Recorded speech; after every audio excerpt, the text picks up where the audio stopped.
Ok, hoy día terminamos entonces para el próximo jueves el examen. Hoy día avanzaremos meningitis tuberculosa y vamos a avanzar neurocisticercosis, ¿no? ¿Qué es lo que faltaría para el examen? Dentro de las manifestaciones por el Mycobacterium tuberculosis, vamos a tener principalmente tres tipos de afecciones, ¿ya? La meningitis, el tuberculoma intracraneal y la aracnoiditis. De todas, la más frecuente es esta de acá, es la meningitis tuberculosa, ¿ya? Habíamos comentado en la anterior clase sobre las meningitis bacterianas y en general las características del líquido cefalorraquídeo de cada una de ellas, ¿no? Entonces, obviamente para que exista meningitis tuberculosa tiene que haber un compromiso de la tuberculosis, el foco primario que viene a ser el foco pulmonar, ¿no? Y de tal manera que esta va a conllevar a la infección de las meninges, ¿no? Específicamente de las leptomeninges. Va a ser una enfermedad infecciosa que va a atacar las meninges que recubren al cerebro, también la médula espinal y las raíces nerviosas. Dijimos, ¿no? Que causa el Mycobacterium tuberculosis, ya sabe más o menos también la historia, lo han llevado en neumología, ¿no? Pero ¿cómo es que este virus va a atacar el sistema nervioso, ¿no? En las personas?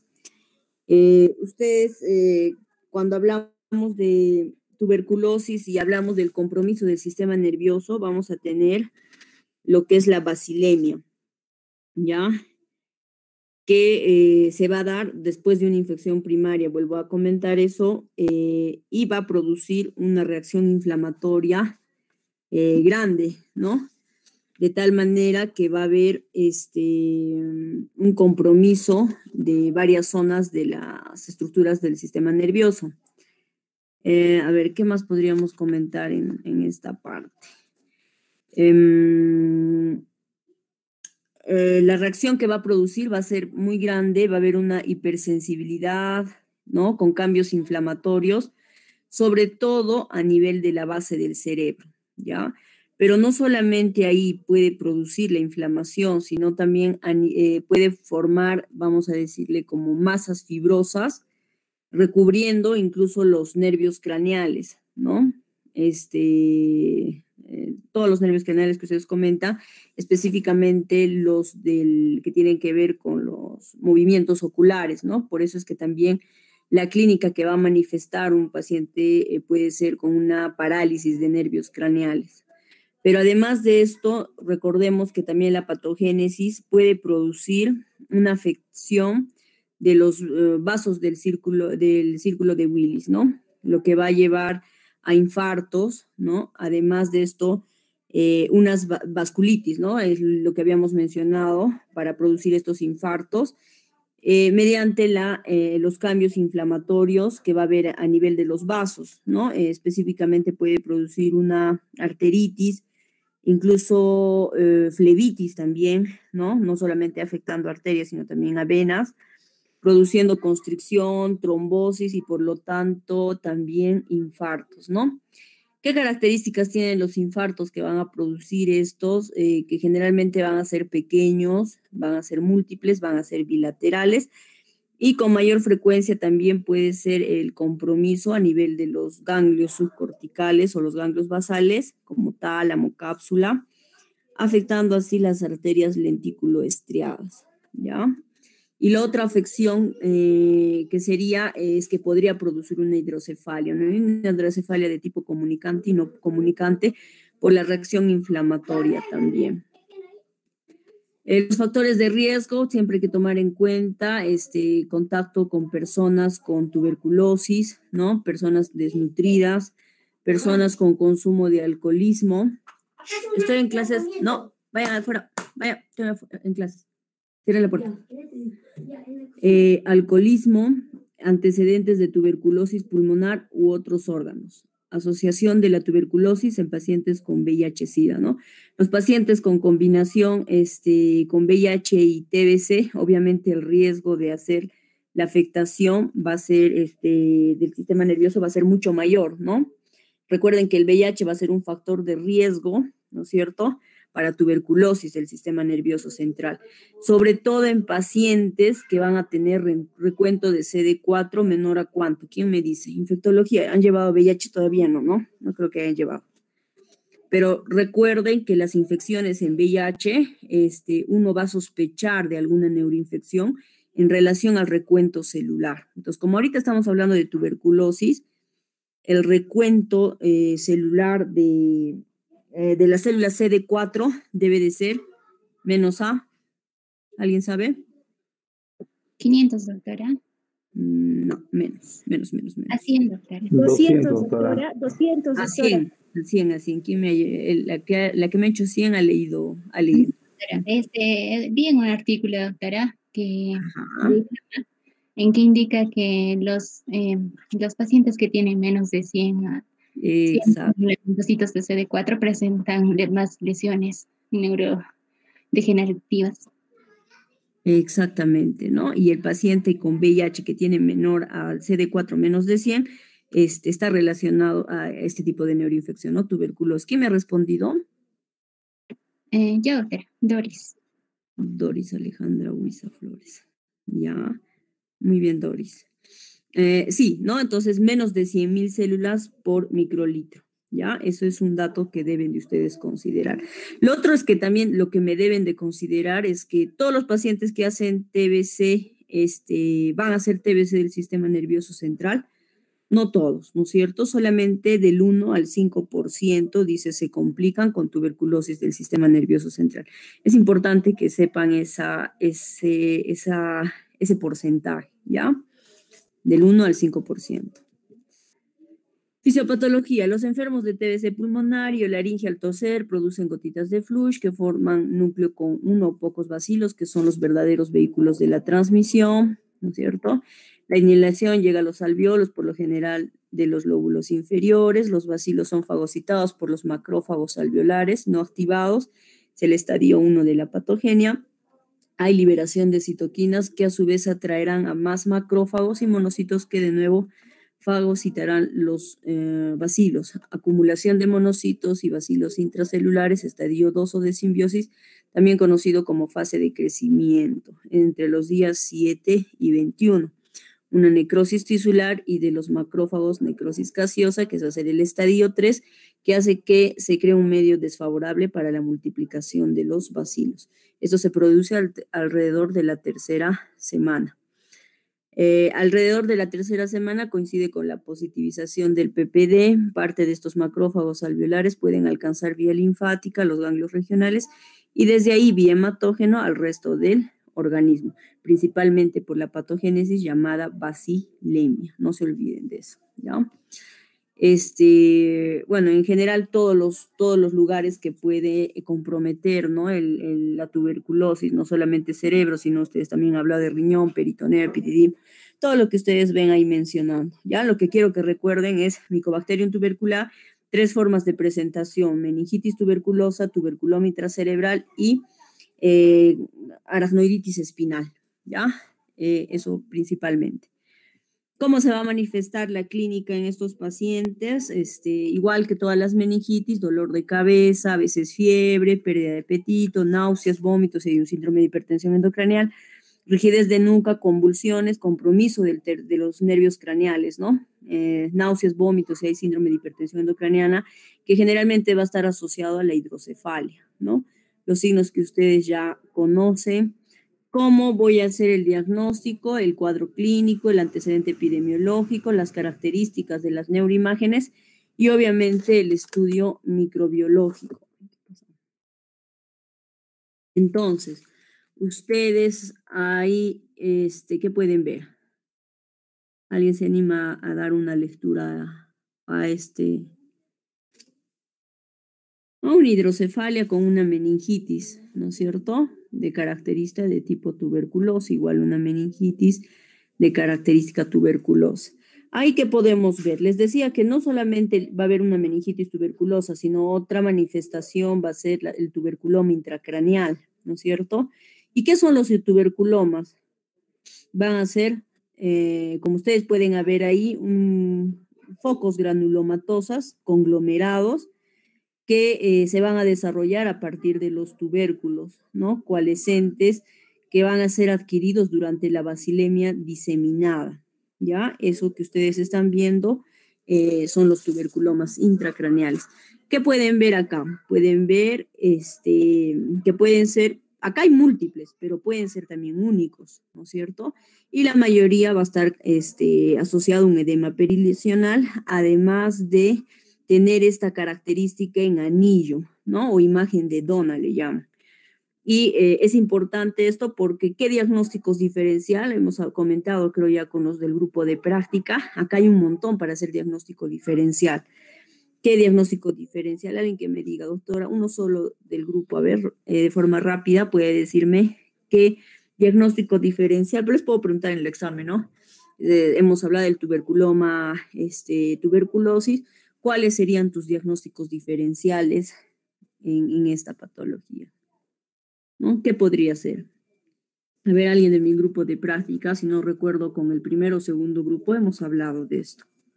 Alguien que se anime a decirme, doctora, con esto, con esto, con esto. ¿Nadie? Que no sea de mi grupo.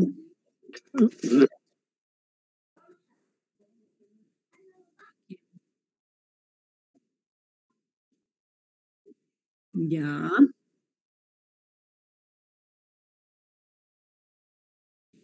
Ya. Muy bien, Carlos Daniel. Doctora, ¿también podría ser con absceso cerebral? Muy bien, ¿quién me está hablando? Alejandro. Alejandro. Sí, doctora. Tu voz. Ya. Sí, ¿no? Doctora, también podríamos considerar lo que es una sarcoidosis. También se han visto unos casos en lo que son toxoplasmosis también. Muy bien, Iván. Iván Mejía. Iván, tú todavía no has llevado práctica conmigo, ¿no? Muy bien. No, sí, ¿no? Neurocisticercosis, criptococosis, toxoplasmosis, absceso cerebral, linfoma primario, tumores cerebrales, metástasis, ¿no? Tienen esta característica también. Entonces, esos son los diagnósticos diferenciales. En este caso, como estamos hablando de tuberculosis, fácil, pues, ¿no? Es tuberculosis y es tuberculosis, decimos. Pero lo que quiero que sepan es eso, ¿no? Miren acá infartos. Los infartos generalmente producidos por TBC son a nivel periventricular, generalmente bilaterales. Vemos acá un granuloma por tuberculosis, ¿no? Una tomografía con captación de contraste. Es tomografía, recuerden, porque se ve el hueso, ¿no? Las calcifica. El hueso se ve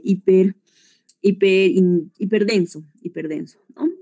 Acá tenemos la resonancia magnética, etcétera, etcétera, y podemos ver que es un granuloma por tuberculosis, ¿no es cierto? Igualmente acá, ¿no? Si uno ve solamente la imagen, acá, como les digo, puede ser muchas cosas, puede ser toxo, acceso, puede ser muchas cosas. Siempre hay que hacer la correlación clínica, epidemiológica de cada uno de estos pacientes, ¿no? Igual acá tienen hidrocefalia, ¿no? Miren, los infartos generalmente son bilaterales y de tipo periventricular, los que produce este tipo de alteraciones.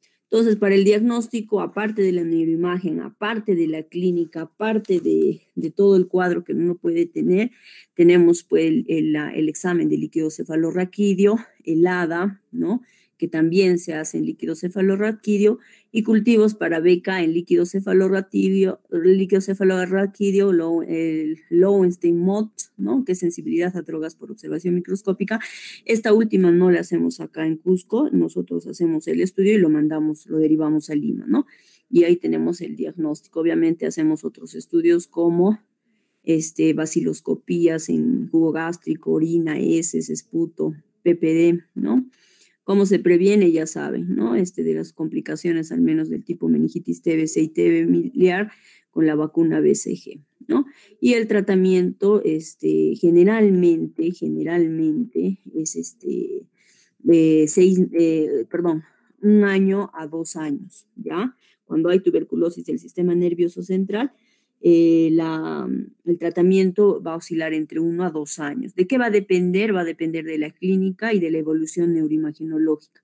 Esta imagen que ustedes ven acá, que es el granuloma, si es TB, yo a los 6 meses pido una nueva resonancia del tratamiento y debo de ver la disminución del tamaño, la disminución de las características clínicas. Si estoy yendo favorablemente o ya desapareció la imagen, puedo considerar solamente 1 año. Algunos dan 1 año y medio o 2 años cuando no hay mucha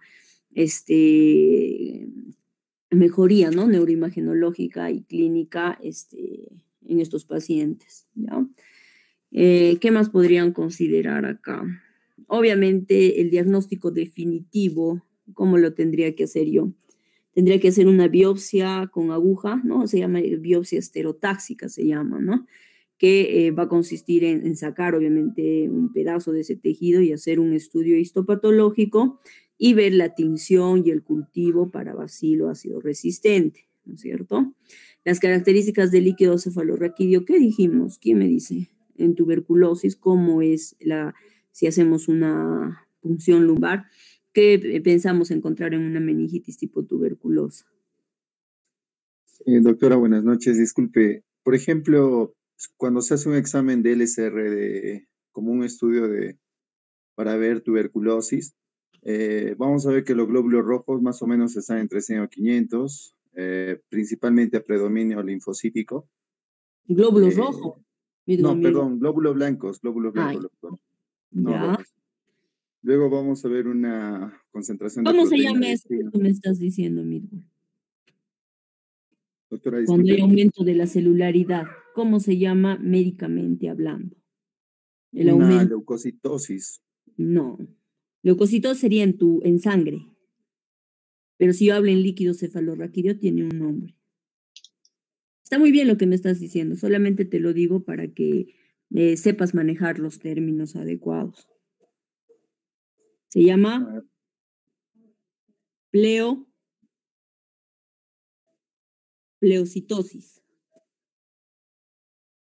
Muy bien, ya, sigue diciéndome, pero el aumento de la celularidad en líquido cefalorraquídeo recibe el nombre de pleocitosis. Ya, eso para todos.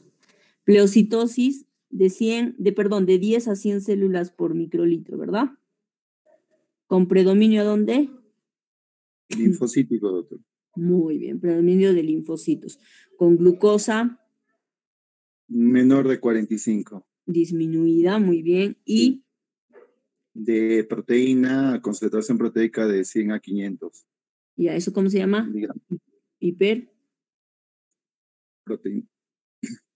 Hiperproteíno. Raquia. Muy bien, Mirko. Está bien que has participado. Solamente te estoy hurgando un poco para que digas con los términos adecuados. Tica zanahoria. Muy bien, ¿ya? Entonces, esa es la característica que debe tener este líquido cefalorraquídeo, ¿ya? Creo que eso es lo más importante en relación a TB, es algo resumido, conciso, pero puntual, ¿ya? Nos vamos con el tema que sí o sí deben de ustedes de manejar. Voy a poner delante, ahí. Eso es lo que no les voy a poder dar ver, digo, cuando me participen, ¿no?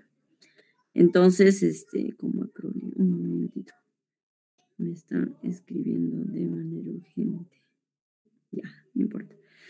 Entonces, ahora vamos a hablar sobre el cisticerco, ¿no? Es una enfermedad que desde hace mucho tiempo ya se estuvo describiendo. Y bueno, vamos a ir a la parte, el primer reporte lo realizó Hipólito Unán en 1792 y la OMS en 1984 estimaba que 5 millones de habitantes viven con cisticerco y el 1.5% con teniasis, ¿no? Hay zonas endémicas, endémicas de neurocisticercosis, sobre todo los países de América del Sur, ¿no?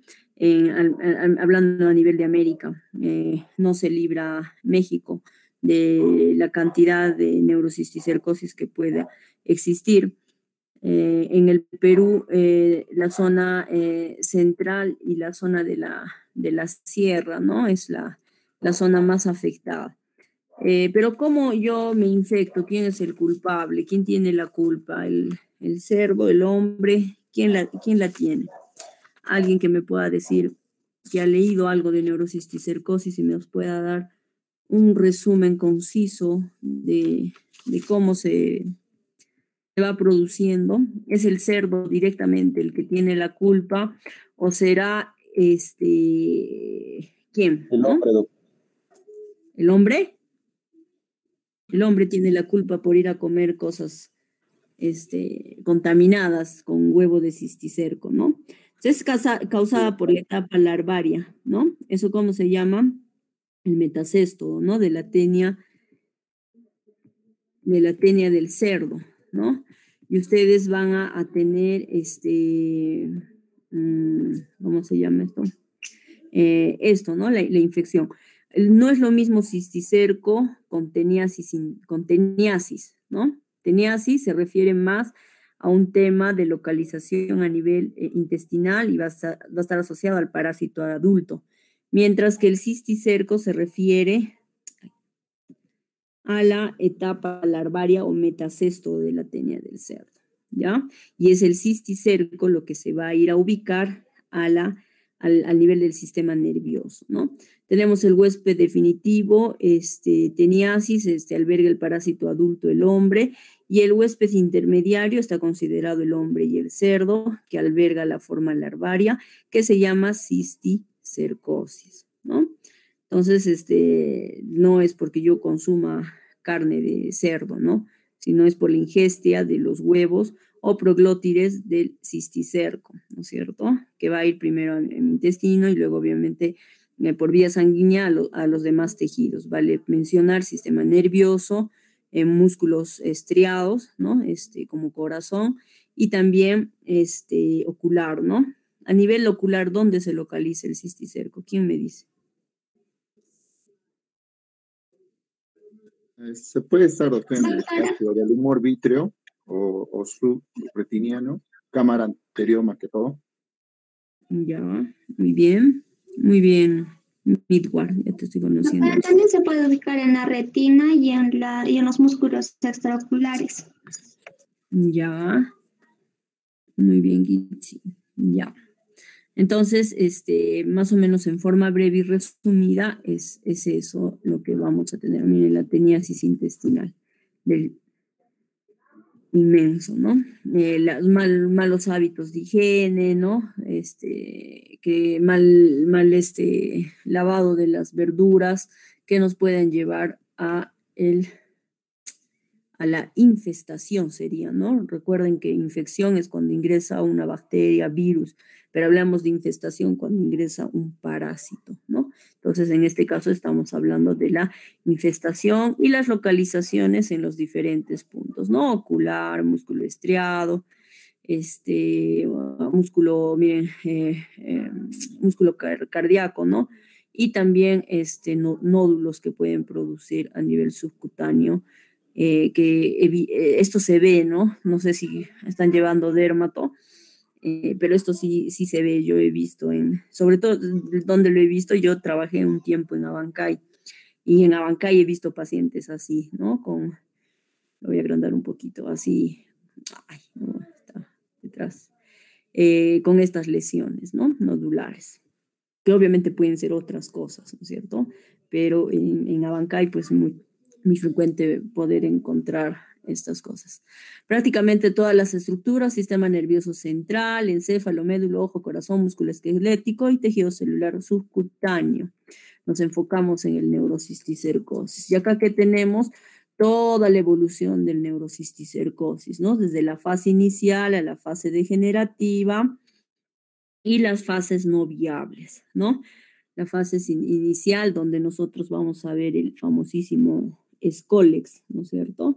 Que va a estar cubierta por una membrana translúcida llena de líquido, el cual va a contener el escólex, ¿no? Y esto va a producir una degeneración y últimamente una fase no viable, ¿no es cierto? Con características de lesiones nodulares y calcificadas. estas lesiones desde acá, desde el inicio, como el escólex o la fase inicial, de tipo vesicular, va a tener dimensiones obviamente grandes. Esta puede variar de 5 a 20 milímetros de diámetro y luego proceder a calcificarse y ser lesiones un poco más pequeñas, de 2 a 4 milímetros, se menciona en la literatura, ¿no? Acá tenemos la ingestión del huevo, quiste inmaduro, quiste inflamado, el granuloma, la desaparición de la lesión, la calcificación. Esto en cuánto tiempo nos puede durar en que pase esta respuesta inflamatoria local, puede pasar de 3 meses hasta 1 año. Estas diapositivas de cisticercosis se las debo gracias a un maestro que está en Lima, que es el doctor Isidro González, que junto al doctor Hugo García son los médicos que más han hecho investigación a nivel del Perú sobre cisticercosis, ¿ya? Así que tengo que mencionar la fuente.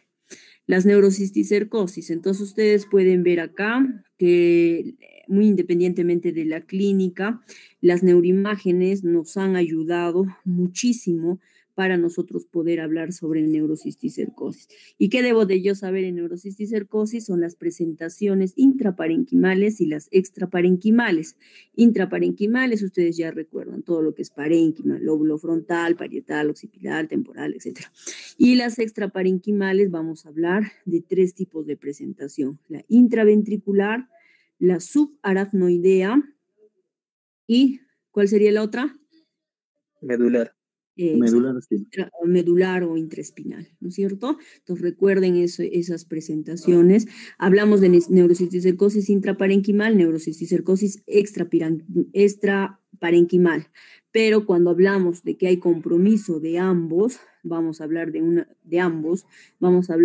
compromiso de una neurocisticercosis mixta, ¿no? Entonces la extraparenquimal puede ser a nivel subaracnoideo, intraventricular y extraespinal.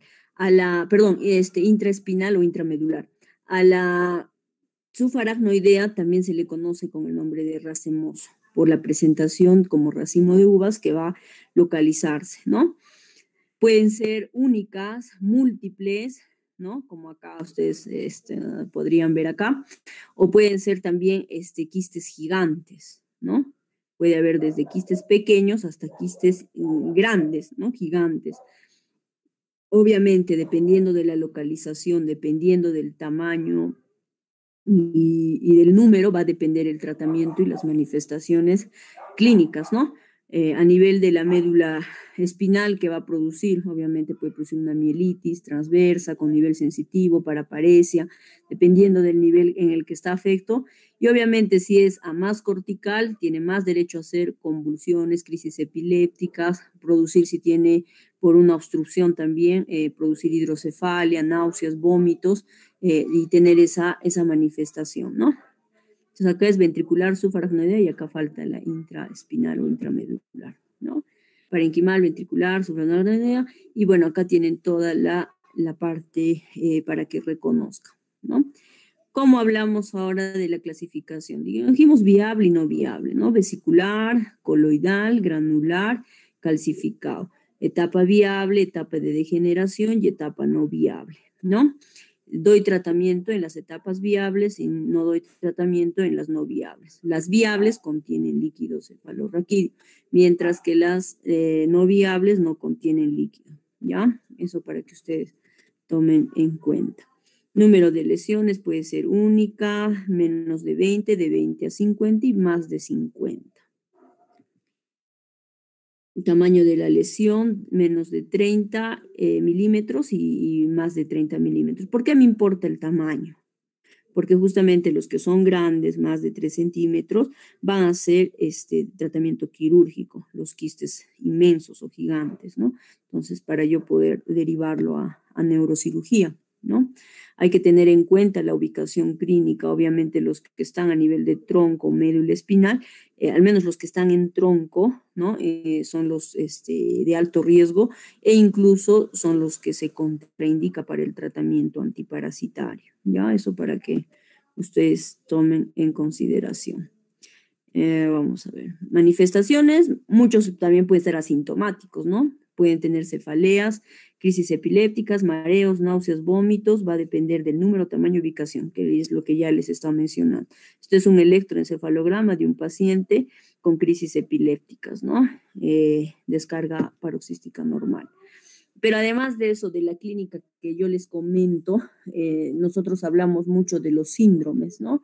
Y en neurología hablamos mucho de la parte de la anamnesis, la historia clínica, y mencionamos mucho la anamnesis, ¿no?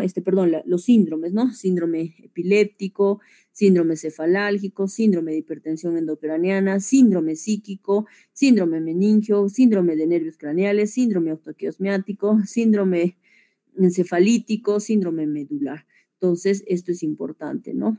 Todos estos síndromes, ¿me puede causar un neurocisticerco? Sí, me puede causar. Entonces, ustedes tienen que tomar en cuenta eso, ¿no?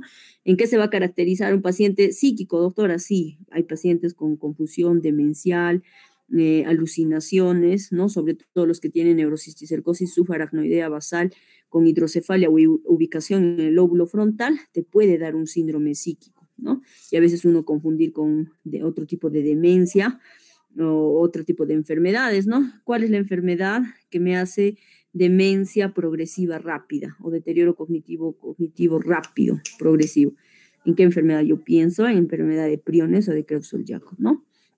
Puede ser un diagnóstico diferencial. Entonces, bueno, regresando a lo nuestro, esto es lo que ustedes deben de conocer, ¿no? Esto está sacado de esta revista que es publicada por el doctor Isidro, junto a todo su equipo de neurocisticercosis en el Perú, ¿no? Todos son los síndromes que ellos han manifestado.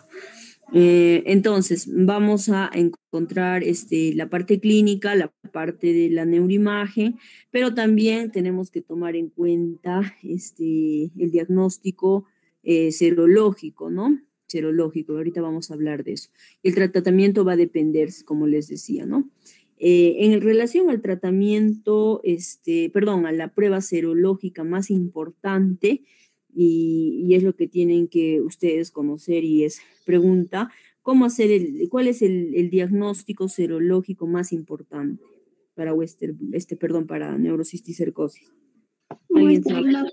El Western blot, doctora. ¿No es cierto? El Western blot para neurocisticercosis, que es de la inmunoelectrotransferencia blot ligada a enzimas, ¿no es cierto? Donde vamos a trabajar con la glucoproteína del parásito, ¿no es cierto? Y su sensibilidad es del 100%, ¿ya? Sí, del 100%. Baja un poco la sensibilidad cuando es intraparenquimal, ¿ya? Más es para las mixtas, para las extraparenquimales. Manifestaciones clínicas, igual, ¿no? Todas las variedades que nos puede dar múltiples quistes, hidrocefalia, edema, estas lesiones, al menos los que están en fase degenerativa o de degeneración o fase degenerativa son los que nos producen edema, ¿ya? Entonces ahí ustedes ven lesiones, neurocisticercos con edema cerebral. Para el edema me sirve mucho, para ver el edema me sirve mucho la resonancia, sobre todo en los protocolos de Doppler. Manifestaciones clínicas, neurocisticercosis, acá ustedes pueden ver un edema vasogénico, neurocisticercosis con la presencia del Scolex, ¿no? Entonces, el diagnóstico, vamos a tener criterios de diagnósticos absolutos, mayores, menores, criterios epidemiológicos. Criterios absolutos, la única manera, demostración histológica del parásito en biopsia de cerebro o médula espinal, que generalmente no lo hacemos, ¿ya? O sea, salvo que tengamos muchas dudas o, digamos, todas las pruebas nos hayan dado negativo, pero aún así seguimos sospechando de cisticercosis, podemos hacer la biopsia estereotáxica, pero no es lo más usual. Generalmente vemos el cisticerco y vemos el Scolex y decimos es cisticercosis, ¿no? No hay más, pues, ¿no? Al menos cuando vemos el Scolex, creo que tenemos imágenes con Scolex, cuando vemos el Scolex, ¿no? Como en estas imágenes, pues no dudamos que sea cisticercosa, y no necesitamos ni de Western blot, ¿no? Entonces, el diagnóstico, y vamos a tener criterios mayores, lesiones sugestivas de neurocisticercosis en estudio de imagen, vamos a tener criterios menores, que son todos estos de acá, lesiones compatibles con neurocisticercosis en estudio, manifestaciones clínicas, criterios epidemiológicos, evidencia de un contacto familiar con infección de Taenia solium, sujetos que habitan en áreas endémicas. O sea, hay que hacer también el criterio epidemiológico, ¿no? Y cuándo es un diagnóstico definido y cuándo es un diagnóstico probable. Esto lo van a revisar, lo van a aprender y lo van les voy a preguntar en el examen, ¿ya? Esas 2 diapositivas. Entonces tenemos, a ver qué dice acá, muerte del quiste y degeneración que se ha inducido después del tratamiento antihelmíntico. Entonces vamos a ver, el diagnóstico va a ser, el tratamiento va a ser sintomático y obviamente el uso de antiparasitarios. Pero para el antiparasitario tengo que fijarme si está efectivamente en fase viable, estadios viables o no viables. Además de eso, si obviamente tengo paciente que tiene crisis de tipo focal o crisis tónico-clónica generalizadas, buscaré el mejor tratamiento antiepiléptico, ¿no? Ya sea con fenitoína, carbamazepina o valproato, dependiendo de las características clínicas que me vaya a dar el paciente.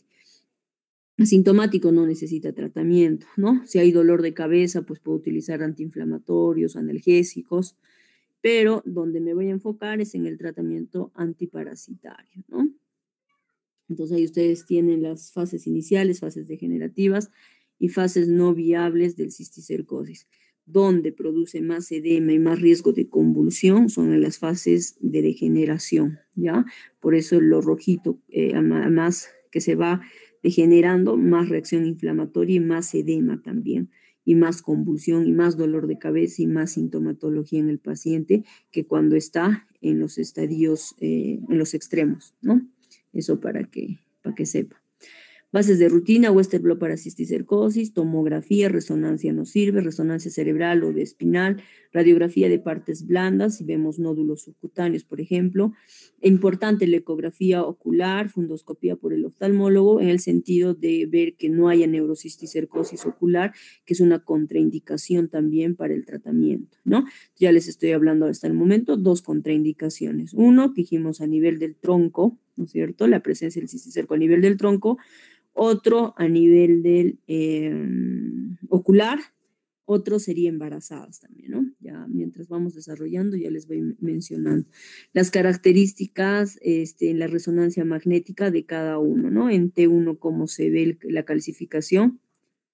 Dijimos que vemos en la resonancia el mejor protocolo para ver calcificaciones, y vuelvo a repetir con lo que hablamos en práctica, siempre va a ser la tomografía.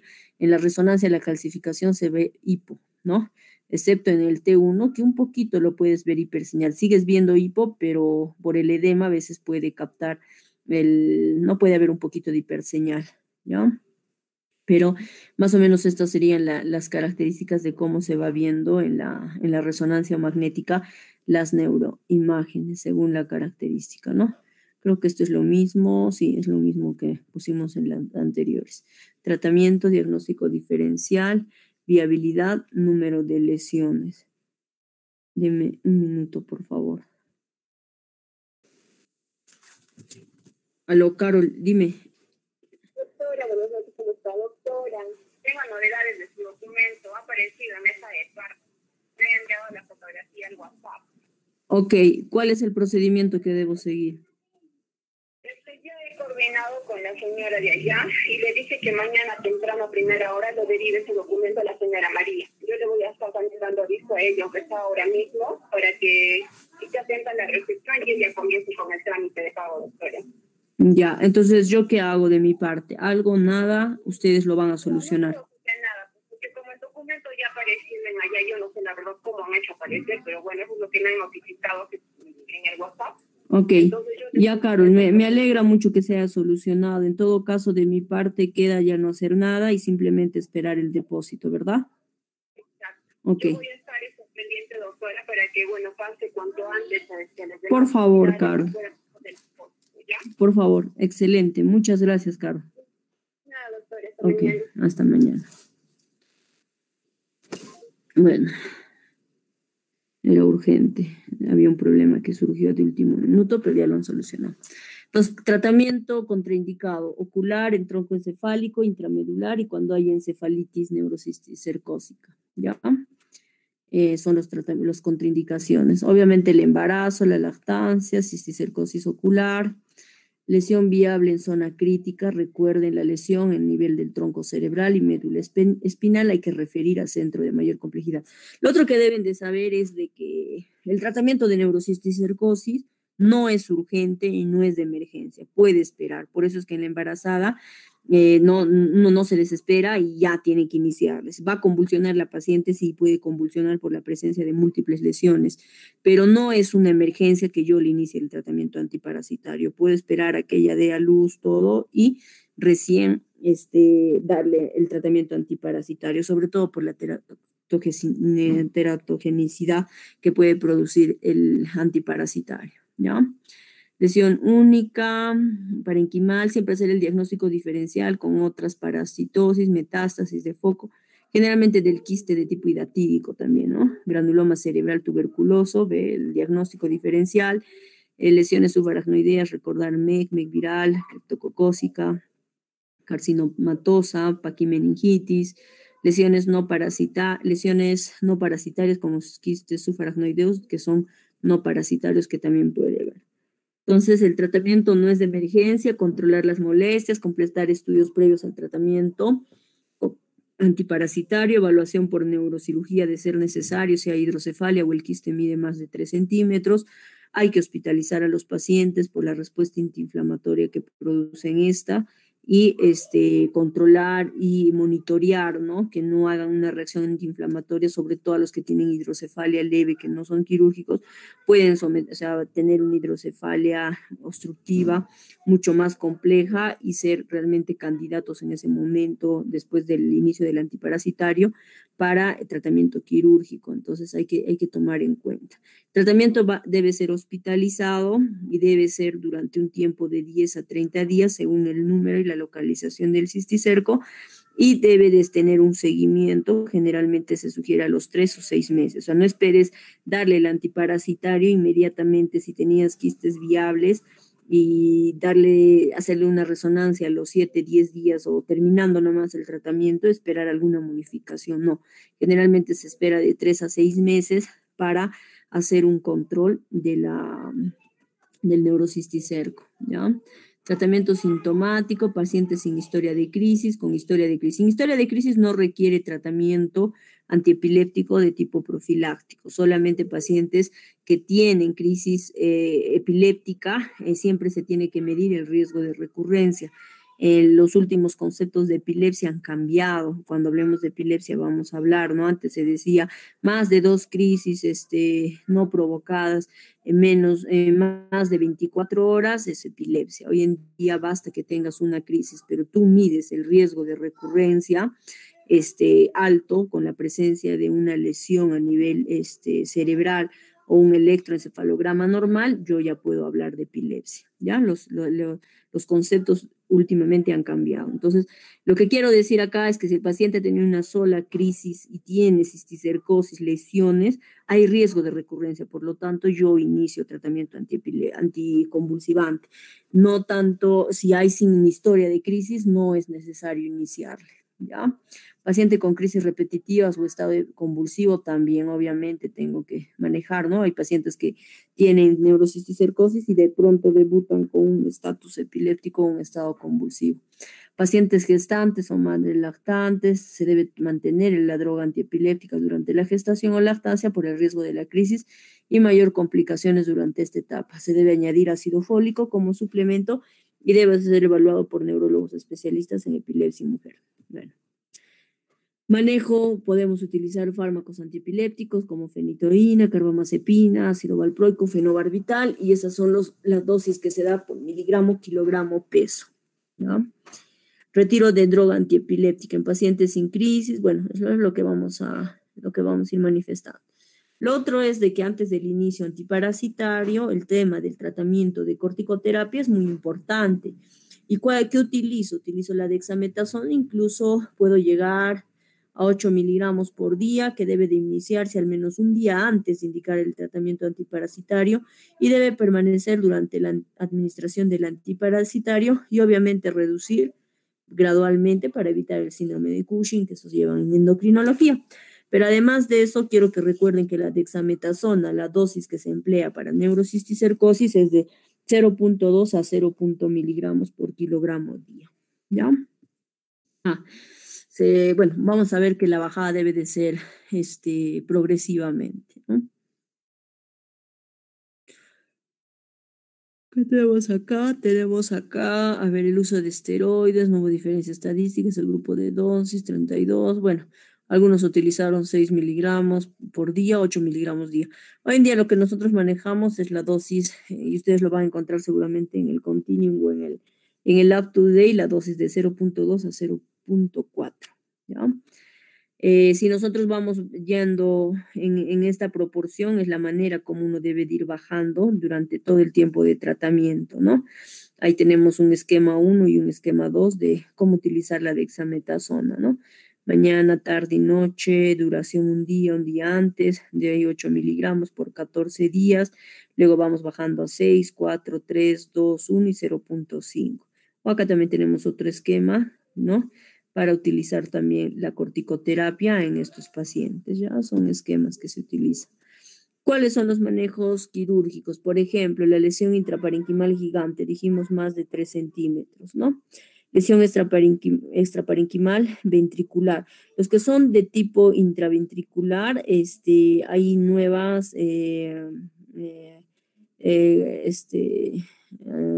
procedimientos invasivos, no tan invasivos, como la neuroendoscopía, ¿no? Que acá en Cusco al menos nadie lo realiza. En donde yo me formé para las residencias y en la especialidad lo realizaba, ¿no? La neuroendoscopía. La colocación del sistema de derivación ventrículo-peritoneal, lesión extraparenquimal subaracnoidea, que distorsiona las estructuras principalmente en fosa posterior, hidrocefalia secundaria y la cisticercosis ocular, que obviamente va a requerir la extracción de la lesión por un oftalmólogo para después dar antiparasitario. ¿Cuáles son los antiparasitarios que nosotros utilizamos? Utilizamos el albendazol, el praziquantel o la combinación de ambos, ¿no? ¿Qué deben de saber? Las dosis. ¿Cómo es la dosis del albendazol? 15 miligramos por kilogramo día, con un máximo de 1.200 miligramos por día. El praziquantel, dosis de 50 miligramos por kilogramo día, dividido en 2 dosis, con un máximo de 3.600 por día. Y cuando hacemos la combinación, igual utilizamos la misma, con un máximo de 1.200 de la albenda y de 3.600 del praziquantel. Lesión única. Cuando tenemos lesión única, tenemos dos opciones. La primera, que le demos albendazol, o le podemos dar terapia combinada, albendazol por praziquantel por 10 días. Cuando hay de 2 a 50 lesiones, podemos utilizar en primera instancia una terapia combinada con albendazol y praziquantel y seguido de albendazol por 20 días. 10 días combinado y 20 días solamente albendazol, ¿no? O podemos dar albendazol solamente por 30 días. Pero la combinación de ambas dentro de los primeros días ha demostrado mayor resolución neuroimagenológica que solamente utilizando albendazol, ¿ya? Por eso va como primera opción, al menos que tenga una contraindicación de que no puedo utilizar praziquantel. Más de 50 lesiones, referir a centro de mayor complejidad, puede producir una encefalitis neurocisticercótica y hay que tener mucho cuidado en dar tratamiento antiparasitario cuando tenemos más de 50 lesiones, ¿ya? Lesión gigante, ya dijimos más de 3 centímetros, ventricular o subaracnoidea sin indicación quirúrgica, puede haber, ¿no? Ahorita tenemos, por ejemplo, un paciente en el hospital regional que es un paciente que tiene neurocisticercosis intraventricular subaracnoidea, está con sistema de derivación ventrículo-peritoneal, ¿no? Con válvula y ya, pues ya no hay tratamiento quirúrgico a pesar incluso de que no está habiendo funcionamiento valvular, disfunción valvular, ¿no? Y nos han pasado a los neurólogos, ¿no? Ya no es tratamiento quirúrgico y nos estamos animando a darle su albendazol por 30 días. Ojalá que nos vaya bien. De hecho, el pronóstico de este paciente es malísimo, ¿no? Porque ya ha hecho síndrome de hipertensión intracraniana, ha hecho hidrocefalia, ha hecho su meningitis neurocisticercósica. Es una clínica así, pero muy, muy combinada, muy, muy florida, ¿ya? Y bueno, antes de que pase, bueno, mejor termino acá. Espinal, referir a centro complejidad, y bueno, ocular, obviamente tampoco no podemos dar el tratamiento, ¿no? Esto es un estudio que han publicado el 2014, donde solamente dieron a un grupo albendazol praziquantel, a otro grupo albendazol, y vieron, ¿no?, que el beneficio de mezclar ambos, al menos en la resolución neuroimagenológica, era óptimo para aquellos que recibían doble terapia antiparasitaria, al menos los 10 primeros días. Se debe de priorizar el tratamiento sintomático, la hipertensión, focalización neurológica. Nunca es una emergencia, recuerden, el seguimiento debe de ser a los 3 o 6 meses, ¿no?, del inicio del tratamiento neuroimagenológico. A veces es eso, ¿no? Los pacientes con neurocisticercosis, cuando no se les explica, quieren su resonancia mensualmente, y no es así, pues, ¿no? Hay que tomar los tiempos que se requieren. Entonces, lo que ahora yo voy a hacer es la pregunta de que alguien me diga qué es el síndrome de Bruns. Si alguien ha leído neurocisticercosis, me va a decir qué es el síndrome de Bruns. Doctora, es cuando, bueno, estos que se encuentran a nivel ventricular, va a haber una obstrucción seguida, continua, y va a producir una hidrocefalia, y cuando esta hidrocefalia va a ser intermitente, va a dar lugar a lo que es el síndrome de Bruns. Ya, más o menos. A ver tú, Alejandro. Doctora, el síndrome de Bruns es cuando se da episodios de pérdida de la conciencia, que está relacionado con los movimientos de cabeza, y esto se da porque hay quistes dentro del tercer o cuarto ventrículo que se mueven y pueden causar obstrucción intermitente. Muy bien, eso es. Eso es importante que sepan, porque un paciente que tiene neurocisticercosis puede tener coma profundo y muerte de forma brusca, sí. Y la explicación es justamente eso, ¿no? El síndrome de Bruns, caracterizado por una cefalea intensa, ¿no? Brusca, ¿no? Y va a estar acompañado de vértigo, a veces incluso náuseas, y como tú dices, ¿no?, que va a exacerbarse con los movimientos de la cabeza y puede llevar a la muerte, pues, ¿no? Muy bien. Es una pregunta de algún examen de residencia que no recuerdo, y va a estar asociado generalmente a neurocisticercosis subaracnoidea de tipo racemoso, ¿ya? Eso es pregunta de algún examen de admisión. No sé si ahora les pueda poner también, pero bueno, para que lo tengan en conocimiento. Bueno, queridos chicos, creo que hemos terminado todo lo que es neuroinfecciosas, hemos abarcado todo lo que compite para la unidad 1. Yo espero que estudien para el próximo jueves. El examen va a durar 30 minutos y son 20 preguntas, ¿ya? Estudien, repasen, lean. No les voy a dejar tarea hoy día porque sé que tienen también su trabajo de investigación, la revisión monográfica. Recuerden 5 hojas. En